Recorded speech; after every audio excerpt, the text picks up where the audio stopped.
Hello, you join us here in Westminster at the Hub, full of entrepreneurs around us, and one keen negotiator, Clive Rich. Hello, Clive. How are you doing? I'm very well. I've introduced you as the negotiator. Yes. Would you like to explain a little about what you do?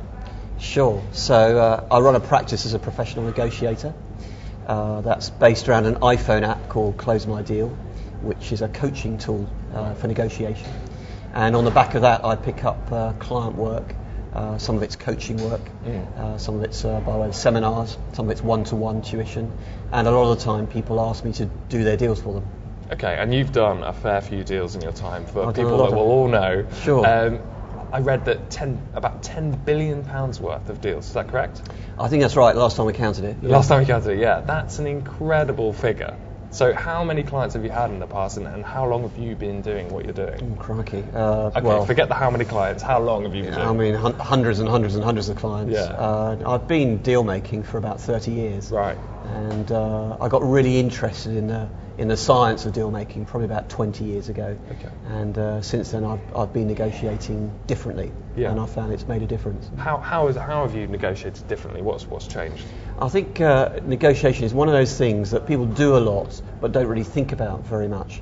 So it's something that you tend to pick up from your peers or your boss, or from watching Alan Sugar on the telly, or wherever you pick it up, and then you do it without really thinking about it. So what I realised was that if you negotiate consciously, then you get a lot more of what you want than when you just do it all by instinct. So by that logic then, you should get better as you get older. Is that the case? If you're conscious of what you're doing, yeah. and you learn the lessons that we all learn as we go on. I'm still learning those lessons. Yeah. And you graduated with a law degree. That's right. Yeah. Do you think that's helped in any way, or do you think that's in any way informed how you approach negotiating? I think it's a mixed blessing, probably. So when you train as a lawyer, you learn some things that are very useful as a negotiator. Being able to quickly digest and analyse lots of complicated information. Yeah. Being able to mount an argument, to defend an argument. Obviously, those are cornerstone skills for negotiators. A lot of lawyers get trapped in the content of the deal and don't think about the technique involved in persuading the other side to come to a compromise. And a lot of lawyers get very, very protective of their position, so you get a lot of positional negotiation by lawyers. Often not a very creative bunch when they're negotiating. Okay. Do you have yourself down as a creative person? Oh yes. Yeah. I think you have to be to really make the best of yourself as a negotiator. You've got to be able to see angles that aren't necessarily apparent to other people, and really understand what the other side wants and needs, what makes them tick, and that requires a kind of a creativity to then to build on that understanding, to craft solutions that suit everybody. And now, of course, it's very important. You mentioned on your website that we're in a New Deal economy. Explain what you mean by a New Deal economy and how that is important. Well, I feel that these days we live in a world where everybody needs to be able to negotiate and to make deals with partners. And it's not enough just to be able to operate on your own. We live in a very connected world, a very interdependent world, a world which is very globalised, a world in which technology makes things go faster and in a very converged way. And to deal with all of those things, you need partners. You need partners to help you execute at pace, to help you work internationally, to help you defend your patch in a converging world, to help make you stronger in a recession. There's lots of macro factors militating towards being better at deal making and working with partners. Can you apply that then to an SME or even someone with just the spark of an idea? Yeah, I think it applies across the board. I think it applies to big companies, it applies to governments, and it applies to sole traders and SMEs. If you're an SME, think of the number of deals you have to do to be successful. Deals with maybe manufacturers or distributors or suppliers or employees or contractors, or for software or for licenses, or for data, or for IP. There are lots of different kinds of deal you might need to do. Funding, of course, being probably among the most important. Yeah, I mean, And, that's something that everybody will be looking at this interview and hoping to get out of. How do I get my funding? How do I get it from a bank, a VC, however it may be? What's your suggestion? Well, I think if you can master the techniques of negotiation, you can use them in that forum as much as any other. So you need to be really well prepared. That's a bedrock of any successful negotiator. That means not just understanding what you want, but also what the other side needs, what their history is as a negotiator. You know, if they're part of a team, how that team operates. That's interesting that you suggest you understand what the other side needs. Yeah. Because often I think people get stifled in their own business. I think that's right. They can't see the wood through the trees sometimes, and can't understand what they're selling. Well, they understand what they're selling, but perhaps not why. Yes. Do you think that's something an SME might? I think that's right. So SMEs in particular, because they're normally very passionate about what they're doing, they're very enthusiastic, find it easy to be inward looking when they're deal making, without really focusing on the other side. And the reality is that there are now 7 billion people in the world. They're all different. They all have different motivations. They all have different needs. They all have different quirks of behaviour. And if you want to negotiate successfully with them, you need to tailor the way you deal make to the person who's in front of you. So if you're busy looking inwards all the time, you're not going to be very effective at that. Absolutely. You're very good at it because you've tailored your approach to negotiating through various different industries. You've negotiated for Simon Cowell and Apple and all sorts of different companies. How have you altered your perspective when approaching these different sectors? Well, I think you learn to appreciate that different sectors have different cultures. So you become sensitised to that and are able to operate within the boundaries of those cultures. But it's more about trying to make a connection with the individual in front of them. You know, what really makes them tick, and what do they need in the situation which you're dealing with. So you're saying negotiation then is less about industry and more about personal connection?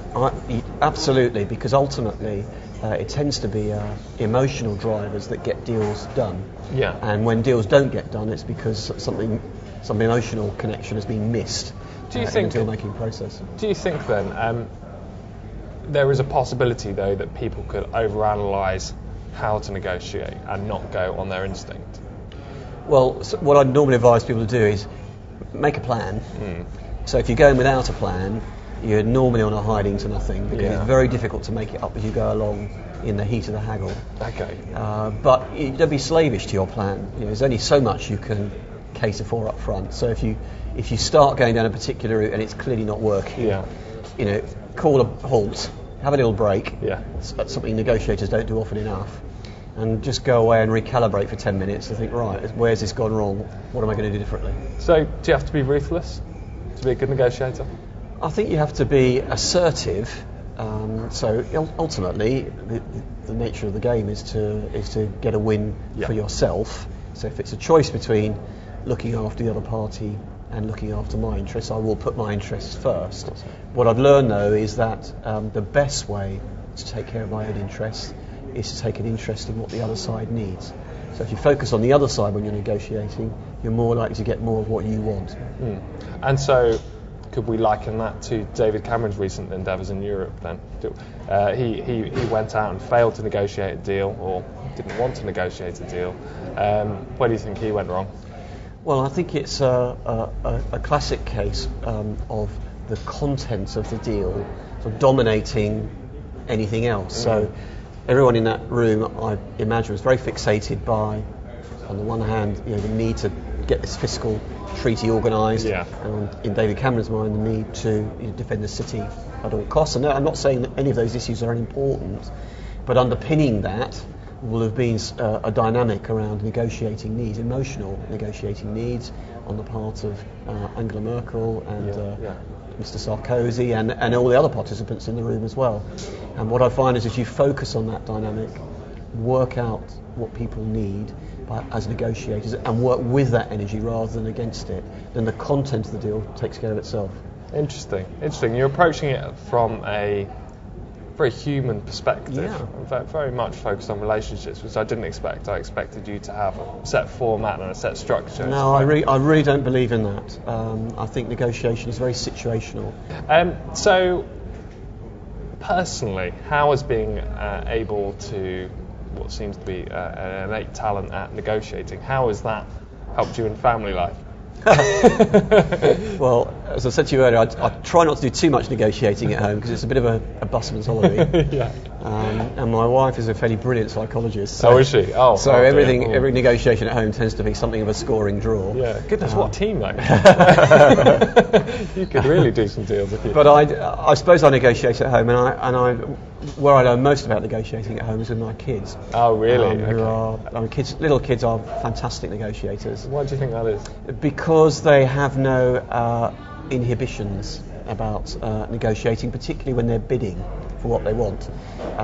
When we get older, it tends to get coached out of us, that kind of thing. So people say, you mustn't ask for what you want. It's kind of vulgar, and right. I want doesn't get. But right. But actually, those kind of childlike behaviours when you're bidding are really valuable. Ah. So maybe next time someone's on the phone to a prospective deal, they should regress to 10 years old, and perhaps they get it done quicker. Well, let me give you an example. So when I take my 10-year-old Hugo to do the Saturday shop at Waitrose, and we're at the cash till where all the chocolates are piled up. Yeah. It's not.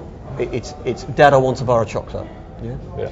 It's not, Dad, look at all these groceries you're buying. They're very expensive, I know, and I know you've only got 10 minutes on the meter, and you must be a bit worried about getting a penalty ticket. And I was just wondering, if I'm a good boy later, could I possibly have a bar of chocolate?